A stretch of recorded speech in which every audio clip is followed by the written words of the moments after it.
Legend of Yufei Chapter 61.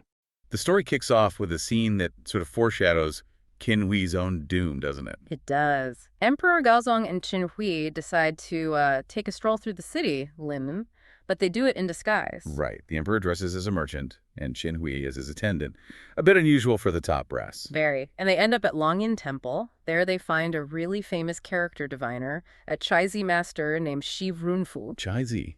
That's the art of breaking down Chinese characters for hidden meanings, right? Exactly. It's not just reading palms. It's analyzing the components, the radicals within a character to find prophecies or warnings. It's quite intricate. So Gaozong, the disguised emperor, steps up first. He asks about his fortune, his whole life, and writes the character Chun, spring. Right. And the diviner looks at spring, and at first he's full of praise, says the merchant has great fortune, symbols of prosperity and seasons. But there's a but. There is, a heavy one. He warns him. Now, you have to kind of visualize the character breakdown here. Spring can be seen as containing the character for sun. Okay. And the diviner says, here's the problem. The Qin head is too heavy. It's pressing down on the sun, blocking its light. Oh, so he's basically telling the emperor his prime minister Qin is bad news. Precisely. He warns the emperor, completely unaware it is the emperor, never associate with anyone named Qin, says they'll bring harm. It's an incredibly direct and dangerous political critique. That's intense. Yeah. Gaozong must have been sweating a bit. He pays the guy off. Yeah, pays him, probably a bit nervously, and then pushes Qin Hui to get his reading done. So Qin Hui steps up and writes, Hu, which means secluded or dark, gloomy. Uh-huh. And this is where the fortune-telling gets really, really dark, macabre even. Also. The diviner acknowledges Qin Hui has great power now, like the security of Mount Tai, but the character itself, it spells ruin. Okay. He points out that inside this character, there are two components that look like the character for silk or thread, kind of wrapped up inside. Two threads. What does that signify? The interpretation is chilling. He says it means double dragons lock the bones. Double dragons lock the bones. And the final verdict is no corpse will remain. No corpse. Your physical body will be destroyed, vanished, gone. It's not just death. It's like complete erasure. The diviner warns him you need to retreat, step back now, because the moment you encounter hardness, your prosperity turns to decay. That's incredibly specific. Not just bad luck, but a prediction of utter annihilation. What happens right after that? Yeah. Chaos. Pretty much. The crowd that had gathered, some started recognizing the emperor and Qin Hui. They suddenly realized what just happened. This diviner basically delivered death threats, political ones, to the two most powerful guys around. So people scatter. Instantly. And Shi Runfu, the diviner, he knows exactly how much trouble he's in. He just abandons his stall, vanishes into the crowd, gone. And Qin Hui. Furious. Orders an immediate search, but Shi Runfu is nowhere to be found, leaving Qin Hui just stuck with that image. No corpse remaining. Okay, so let's fast forward. It's a couple months later. That prophecy is maybe rattling around in Qin Hui's head, but the immediate problem is political, right? Very much so. He's got General Yufei, Yufei's son Yu Yan, and another general, Zhang Xian, locked up. And he's trying to get them to confess to treason. He's got his agents, Li Gang and Luo Ruji, torturing them. The source mentions severe torture. But it's been 2 months and it's a complete stalemate. They won't confess. They refuse. There's no actual confession. Bushigong. And without that, legally, it's difficult for Qin Hui to just execute them cleanly. It's creating a huge problem for him. And the clock is ticking. We hit this really critical date, the 29th day of the 12th lunar month. Why is that day so important? It's basically New Year's Eve, the last day before the Lunar New Year holidays. Which means? Well, traditionally, court business halts. There might be amnesties, case reviews. If Qin Hui doesn't get this resolved now, before the year turns, he risks everything unraveling. The emperor might get petitioned, questions might be asked. It could expose the whole frame-up. Time's run out. He needs a conclusion. He absolutely does. And we find him at home that night, by the east window, Dongxiu, drinking wine with his wife, Lady Wengxi. He's anxious. And the final push doesn't come from the court, but from the street. Exactly. His trusted servant, Xi Ning, brings in a package. Inside is an anonymous leaflet, a Xuan Dan, that's apparently being widely circulated. A public announcement, what's to say? The source says it was written by some fearless commoner, Lu Yunsheng. It lays out the whole injustice against Yufei, and crucially, it calls for the citizens to gather and submit a collective civilian petition, a minben. A minben? Yeah. Direct petition to the emperor. Yes, a mass petition signed by ordinary people demanding justice for Yufei. For a high official like Qi Hui, that's terrifying. It means the public has turned, that maybe he's losing the mandate of heaven in their eyes if that petition reaches Emperor Gaozong. He's finished. Toast. Completely. And right there, by the window, he confesses to his wife, Wang Shi. He admits he totally fabricated the imperial decree used to imprison Yufei in the first place. He's panicking. What's his dilemma? He could just kill Yufei, right? It's not that simple in his mind. He actually says he wants to release Yufei now because he's terrified of this public outcry and being exposed. But then he also says he's afraid of the fourth prince, Wuzu. The fourth prince, Wuzu himself. Who secretly wanted Yufei dealt with. So he's trapped. And this is the moment his wife, Wang Shi, steps in. She becomes the catalyst. She sees his indecision. What does she do? She doesn't even speak at first. She grabs the fire poker, the huozu, and in this incredibly dramatic gesture, she writes 7 characters right there in the charcoal ash of the stove. In the ash. Yeah. What does she write? The absolutely chilling advice, Xian. Which means? It is easy to bind a tiger, but difficult to release it. Wow. Yufei is the tiger. Precisely. He's bound now, in prison. But if you let him go, a tiger like that won't just walk away quietly. He'll come back, seek justice, expose Qinhui. Her point is ruthless. Once you start down this path, framing a powerful hero, there's no turning back. You have to finish it. And Qinhui's reaction? Instant agreement. He gets it immediately. And then, showing how secret this is, he quickly wipes the ash clean, erases the evidence of her deadly advice. Okay, so the decision is made. Execute Yufei. But how? It's New Year's Eve. They need to send the order secretly, quickly. And this is where the story delivers one of its most iconic, darkly brilliant details. Right at that moment, a servant enters. Yeah. He's delivering a gift, a package of yellow mandarin oranges, Huanggan. They're from Ligang, the official handling the torture. Just a festive gift, oranges for the new year to have with their wine. A common gift. But Wang Shi sees something else. She does. She stops Qinhui as he's about to cut one open. She looks at the orange and sees the perfect delivery system, the perfect disguise for a death warrant. She calls the orange the executioner. Yes, the Gatshu, the executioner itself. The evil ingenuity here is just, wow. She tells Qinhui, hollow out one of the oranges carefully. Write the execution order on a small note, put it inside, and seal the orange back up so it looks untouched. Hidden in plain sight. Exactly. The symbol of good luck and celebration, now carrying a secret order to kill. And the order is specific. Yes. Deliver this orange to Li Gang via the trusted servant Zhu Ning. The note inside tells Li Gang to execute Yufei, Yu Yun, and Zhang Xian that very night at a place called Fengbo Pavilion, Windwave Pavilion. No delay. Do it now. Immediately. And Qinhui, who was paralyzed moments before, is now totally resolved, maybe even relieved. The decision's made. The method is genius. He does exactly as Wang Shi instructed and sends Zhu Ning off with the deadly fruit. That whole sequence. The east window, the ash writing, the mandarin orange. It's just unforgettable. It really cements the conspiracy in your mind. It absolutely does. It provides those visceral details that make the legend so powerful and enduring. So looking back, it all seems to converge, doesn't it? The prophecy warning Qinhui about the heavy qin blocking the sun and predicting his own body would vanish. Right, and he tries to fight that fate, maybe, by eliminating Yufei, the source of his immediate political pressure. But the narrative really gives the final push, the final agency, to his wife, Wang Shi. It really does. Qinhui was trapped by his fears, fear of the prophecy, fear of the public, fear of this fourth prince. Wang Shi wasn't. She had this cold, hard logic. The tiger logic. The tiger logic. It's easier to kill the bound tiger than risk letting it go. She forced him to choose action. We're right there in the final night. And the timing just twists the night, doesn't it? It's Chewy, the 29th of the 12th lunar month. New Year's Eve. The end of the year, yeah. And Yufei, his son Yu Yun, who's tragically only 23, and General Zhang Xian are locked up separately. They know they're trapped by Chancellor Qinhui. It feels like the end of everything. The end of the year, maybe the end of the dynasty's best hope. It does. But even in that darkness, in the prison, there's this small human moment.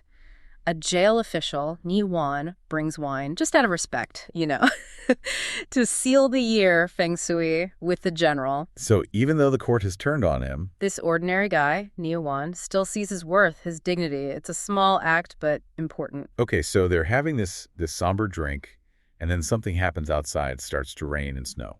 At the same time, weird weather, sleet, basically. And Yufei hears it, And he's instantly disturbed, like deeply alarmed. And what's fascinating is it's not just bad weather for him, is it? It triggers something specific. Exactly. It clicks. It connects straight back to this literary element the story uses, Yeah. a prophecy, a kind of riddle he received years earlier from a Zen master, Dao Yu. Right, the Gojian. Yeah. And this moment, the rain and snow, it sort of activates the prophecy in his mind. It turns his execution from just, a political hit into something almost fated, something heaven itself is acknowledging. So let's unpack that riddle. Yeah. He suddenly understands the first part, the first 4 lines. Year-end insufficient. Which means the end of the year isn't quite full, so the 29th day, today. Ugh, guard against heaven's weeping. And that's the rain and snow starting outside, heaven crying. Then below Fing, 2 dots. This is the really clever bit, isn't it? It's brilliant, yeah. Pure literary code. You take the character, Fing. Which means something like to receive or offer up. Right, and you add 2 dots below it. What character do you get? You get Kun. Obit. Yeah. Ezian. Qianhui. The chancellor who's orchestrating his downfall. Bang. Right there. The prophecy names the villain. It connects the weird weather, heaven weeping, directly to the human betrayal by Qinhui. It confirms the last line. We'll poison harm people. So the story uses this prophecy to basically say, see, even fate knows Qinhui is the bad guy here. Mm-hmm. It validates all the outrage. Precisely. It gives it this cosmic significance, but Yufei still doesn't have the whole picture. There were 4 more lines to that riddle. Right. Sanjak Sumade Sunemajo. He knows who is behind it now, but maybe not exactly how or where it's going to happen. He knows his time is up, basically. But even facing that certainty, his reaction isn't, oh no, poor me. It's all about duty, which leads us straight into his final act. The moment he gets it, the moment he realizes he's doomed by this prophecy, and Qinhui, he asks Niwan, the jailer, for a brush and paper. Not to write a goodbye note, though. No, it's a military dispatch, a crucial order for his friends, Shiquan and Yu Gao. They're back at his main camp in Zuxian town, guarding the army's official seal, the Shuayan. And this letter, it's often mentioned quickly, but it's ethically massive in this narrative. If you think about the big picture, this shows his absolute commitment to Zhang, to loyalty, above everything, even his own life. He's worried, terrified, really, that his troops, his loyal guys, would hear about his execution. Which they absolutely would have. And just, revolt against the Song Court. He explicitly says, this source claims, that it would damage his loyal reputation. Why Lu Wing the Zhengming? Think about that. He'd rather be unjustly executed by the very court he served than have his followers start a civil war that could weaken the dynasty against the Jurchens. The irony is just crushing. The court says he's disloyal, and his dying act is the ultimate proof of his loyalty to the system killing him. If he hadn't sent that letter, his loyal armies might well have risen up, could have shattered the Southern Song military. He chose being a martyr, keeping his reputation pure over, fighting back and the messiness that would follow. Preserving his integrity and maybe the empire's stability was more important than saving himself. Wow. And Niwan, the jailer, steps up again. He promises Yufei he'll deliver that letter, swears he'll quit his job and go home if anything happens to the general. He becomes the witness, the one person of integrity ensuring Yufei's last message gets through, preserving that final act of loyalty. Yeah, Niwan is sort of the counterpoint to all the betrayal, but that quiet moment of, mutual respect, it doesn't last long. No, the door bursts open, basically. Yeah. A guard comes in, whispers that a secret imperial decree has arrived. The Shengzing. And that's it. No more talk, no appeals. This is the order. But Yufei, even now, he kind of dictates how this goes down. He accepts it immediately. He tells them to bring his son, Yu Yun, and General Zhang Xian. And then what he does next is really striking. He binds them himself, his own son, his loyal general. Then he tells the guards to bind him, saying that offending officials, Fengguan, have to be bound to receive an imperial decree. It's incredible. He's using the regime's own protocols against them, in a way, refusing to be treated like just some common criminal they can haul away. He maintains that posture of a loyal, if condemned, official right to the end, asserting his moral standing over their corrupt process. And then, the final piece of the puzzle clicks into place. He asks where they have to go to receive this decree. And the guards tell him, the Pavilion of Wind and Waves, Feng Bo Ting. Feng? What? Wind and wave. And Yufei just knows. That final line of the riddle, Sengo, be mindful of the wind and waves. He'd thought it meant I don't know, dangers on the Yangtze River. Something literal like that. But it wasn't. It was the name of the place they were going to kill him. The prophecy, the political plot, his fate, it all just crashes together in that one name. Feng Boting. His son Yu Yun and Zhang Xian, they're younger, maybe more impulsive. They suggest making a break for it. Let's fight our way out. What have we got to lose now? But Yu Fei shuts it down. He's sticking to that principle of loyalty. His final words in this telling are just pure defiance wrapped in duty. A loyal subject never fears death. A great man sees death as simply going home. Why should we be afraid? It's his final defense of who he was. And maybe, practically, it prevents a bloody, messy end that might cloud the pure image of loyalty he just secured with that letter. So no final fight. No. The source says all three, Yu Fei, just 39, his son Yu Yun, 23, and Zhang Jian were strangled. Right there at the Pavilion of Wind and Waves. But the story doesn't just end with their deaths. The author, drawing on popular feeling perhaps, insists on something more. A reaction from the cosmos itself. Yeah, the text describes this immediate, almost supernatural chaos. Whoa, a wild wind kicks up. All the lamps and lights suddenly go out. Black fog rolls in, covering everything, flying sand and stones. It's dramatic stuff. Why include that? Why the storm and darkness? It's a literary choice, obviously, but it reinforces the absolute moral certainty of the narrative. This isn't just politics gone wrong. It's an offense against heaven, against the natural order. And that level of outrage explains why the story had such legs for centuries. Right. And that outcry wasn't just in this novel. We looked at other sources too, poems, memorials written over the years. It's clear this wasn't just seen as a political oopsie. It was a deep, raw wound for the culture. Absolutely. And you see these themes repeated again and again, this feeling of hen Bugan-like, an injustice you just can't stomach, can't accept. What were the main points of that outcry? Well, first, there's this profound disappointment, often aimed right at the emperor, Gaozong. How could he not see Yu Fei's loyalty? How could he let this happen? And then there's the strategic loss. The feeling that killing Yu Fei wasn't just unjust, it was stupidly self-destructive, like tearing down your own defenses. Exactly. The phrase Mao comes up, destroying the Great Wall. Losing Yu Fei was like losing the nation's main protection. They constantly contrast his incredible military record, the 100 battles merit Biangung, with this pathetic, treacherous end. And the blame gets focused very, very intensely on Xin Hui, and often his wife, Lady Wang, too. You know about the statues of them kneeling at Yu Fei's tomb? Yeah, eternally apologizing. That comes from this deep need for clear villains to absorb all that public anger and outrage. They become symbols of ultimate treachery. There was that scholar, Yu Yinglu, who wrote a memorial. Right. He basically says, Yu Fei's name is as great as heaven and earth. His virtue competes with the sun and moon for brightness. It elevates him completely. So this brings us back to the main question of this. Why this story? Why does this fictionalized account of his last hours endure so strongly? I think it's because in the face of a devastating political reality, betrayal, execution, injustice, this story provides a kind of moral victory. Yeah. The prophecy confirms the villain. The hero chooses perfect integrity, even in death. It gives you clarity where the real events maybe felt messy or just unbearably wrong. Exactly. The executions happen.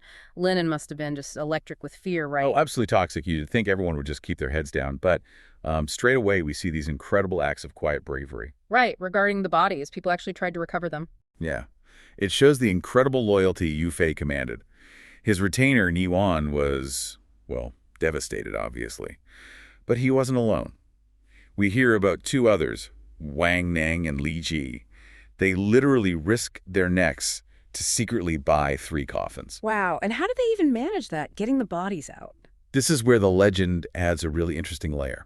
It says the prison guards, the Yuzu Jinzin, The guys who just carried out the execution. the very same. The text says they were all on one path, meaning they were sympathetic. They actually helped. No way, so even the state's own guards thought it was wrong. That's the implication in the story. It broadens the circle of dissent right into the state apparatus itself. They helped lower the bodies over the prison wall. Secretly, of course. Okay, so they have the bodies, but then what? You can't exactly hold a public funeral. Where do you hide something like that? Well, they carried the coffins out of the city at night, made sure to put identifying marks inside just in case, and they buried them near Westlake. And the hiding place is key. The text says they covered them with snail shells, loshike. Snail shells. That seems Right? random. Is that symbolic or just practical? Probably brilliantly practical. Think about it. You're not building a monument. You're hiding something priceless. So you cover it with the most worthless, common junk imaginable. Snail shells, bits of rubbish. Ah, okay, so it's like hiding in plain sight almost. Misdirection. Exactly. Nobody important, nobody from Qinhu's side would bother looking under a pile of discarded shells. It's genius concealment through perceived worthlessness. And as soon as that was done, Nia won, the retainer. He got out of the city, fast, knew he'd be a target. Incredible story of loyalty. Okay, so while this secret burial is happening back in the halls of power, Qinhui gets the news. Yes. And we switch from this, quiet respect and mourning straight into high-level political paranoia. Big time. He must have been pleased, though. He won, right? Oh, the text says, Mokisi. he and Luoruji, the conspirators, reported the success, and Qinhui was overjoyed. Yeah. But the very first thing he asks is, what did Yufei say before he died? He needs reassurance. Needs to know he didn't just create a martyr whose words would echo. Precisely. And the answer he gets, it's absolutely chilling for him. They tell him Yufei only said one thing, did not listen to Dai Yu's words. Indeed, there is the peril of Fengbo. Dai Yu, the monk, and Fengbo. Wind and Wave. Isn't that the name of the pavilion where they were held? Exactly. Fengbo Pavilion. It means trouble, chaos, political storms. So Yufei's last words are basically, the monk warned me this trouble was coming. Yeah. Suddenly, Qinhui's victory feels tainted. He realizes someone, a spiritual figure, saw this coming, knew it was unjust. Wow. So the monk Dai Yu immediately becomes this huge problem for Qinhui. He represents a truth Qinhui can't control. Unmanageable truth, exactly. Mokisi. And Luoruji, they immediately see the danger. They tell Qinhui, look, you have to deal with this evil monk. Silence him. And they add something even more brutal. They say you need to eliminate Yufei's family back in Tangyin, Shangzhou. They use that awful phrase. Cut the grass to root. Zistinyu Liugen. Make sure there's no chance of revenge, ever. Classic move of someone deeply insecure in their power. Wipe out the whole line. Utterly ruthless. So Qinhui issues orders immediately. 2 missions launched almost simultaneously. First, he sends Feng Zong and Feng Xiao racing off to Tingyin. Yeah. The order arrests the entire Yu family, not one to escape. Okay, that's the family dealt with. What about the monk? For Dai Yu, he dispatches his own trusted retainer, He Li, secret mission. He Li has to leave the very next morning, and get this, it's New Year's Day, 1143, to go to Jinshan Temple, near modern Xinjiang, and bring Dai Yu back. Bring him back, not just eliminate him. Seems like Qinhui wanted to control him, maybe. Control the prophecy, control the narrative. But he definitely wanted him neutralized, one way or another. Okay, so this sets up this amazing confrontation, right? He Li, representing the state's power, going after Dai Yu, who seems to represent spiritual knowledge. Exactly. Pure legend, pure drama. He Li travels, gets a ferry to Jinshan Temple, this island monastery, and he finds Dai Yu, already teaching, speaking the Dharma to a crowd. What's he teaching? Anything significant? Oh, highly significant. He's lecturing on 4 specific characters. Meng Huan Bao Ying. Dream, illusion, bubble, shadow. Yes. Foundational Buddhist teaching. Everything is impermanent. Basically, he's delivering a philosophical smackdown on Qinhui's entire power structure before He Li even makes his move. He's framing Qinhui's victory as, well, just a fleeting illusion. So He Li plans to just wait, maybe trick him later. That seems to be the plan. But Diu Yu isn't playing along. He suddenly stops his sermon, looks at the crowd, and recites a verse, a gatha, loudly, for everyone. The famous verse. What does it say again? It's astonishing. He basically announces he knows exactly why He Li is there. He says, my age 39, right and wrong throughout the day, acknowledging his life. That, not for my own body, only for opening my mouth much. He's saying, I'm in trouble because I spoke truth to power. Wow, he's owning it completely. Completely. Then he directly names his pursuer. He Li comes from the east, I walk towards the west. He knows who he is, where he came from, and the final lines. If not for the great power of the Buddha, how could I avoid falling into his hands? He's declaring his escape road is spiritual, not physical. And then, what does he do after saying that? Immediately after speaking, closes his eyes, sits there on the Dharma seat, and passes away. Just like that. It's called Zua. Voluntary transition, passing away while seated in meditation, ultimate spiritual defiance. He just checks out, denies Qinhui even the chance to capture him. Denies him completely. He leaves it just stunned. He came all this way on New Year's Day for this. A corpse. So what does He Li do? He must suspect a trick. He does. He's furious, suspicious. He orders the monks right then and there, burn the body, cremate him. Now, he wants proof. No faking death. Okay, so they start the cremation. And that's when the legend gives us the big miracle, the final proof of Dao Yu's power. The sources say there's this loud noise from the pyre, intense flames shoot up, and then, in the sky, Don't tell me. a 5-colored lotus flower appears in the smoke and flames. And sitting on it is Dao Yu, ascended, looking down at He Li. No way, that's incredible storytelling. It really is. Uh, And he speaks directly to He Li, gives him a message to take back. What's the message? Must be pretty damning for Qinghui. Devastating, he says. He Li, the ice mountain is not long-lasting. The dream scene is impermanent. The ice mountain. Qinhui's power base. Looks solid, but it's temporary, melting away. Exactly. That's the interpretation. It ties right back to the Meng Huan Pao Ying sermon. Your power is an illusion, Xinhui. It won't last. Then he tells He Li, you should seek the path to enlightenment early. Do not lose your original nature. You may go. And then, poof, ascends into the sky. Wow. So He Li fails completely. Qinhui's paranoia is basically confirmed. There's a truth out there he can't touch, and the monk gets the last word, quite literally. The spiritual truth escapes the state's grasp. That's the core message here. Okay, so while all that drama is unfolding with the monk, let's not forget the other agents, Feng Zong and Feng Xiao. They were heading to Tangyin. Right. And back in Tangyin, the family Yu Fei's wife, Li Furen, his daughter Yinping, his daughter-in-law Hongxi, they know nothing. Nothing official. But a month has passed since the men were taken. The anxiety must have been unbearable. And this anxiety, it starts to manifest supernaturally, through dreams. Exactly. The tension is so high, it breaks through into their subconscious. We get these really specific, ominous dreams. Li Furen, the wife, dreams her husband comes back, but he's holding only one mandarin duck. One mandarin duck. I know they usually symbolize pairs, right? Like lovebirds. Precisely. Yin Yang. They symbolize an inseparable couple. Seeing just one, that's a terrible omen. It means Shaizan Yin Yang, a broken pair, separation, death. Oof. Okay, that's grim. What about the daughter, Yinping? Her dream is stranger, maybe even more unsettling. She dreams her brother, Yu Yan and Zhang Xian, return, but each one is holding a piece of wood. A piece of wood? What could that possibly mean? Well, they don't know. It's weird, right? The anxiety's just through the roof now. So they do what people did, then they call for a fortune teller, a local shaman named Wang Shipu. To interpret these nightmares, basically. Yes, and Wang Shipu arrives, supposedly gets possessed by a spirit, a roaming god, or Bon Yu Xian, and she starts interpreting. Okay.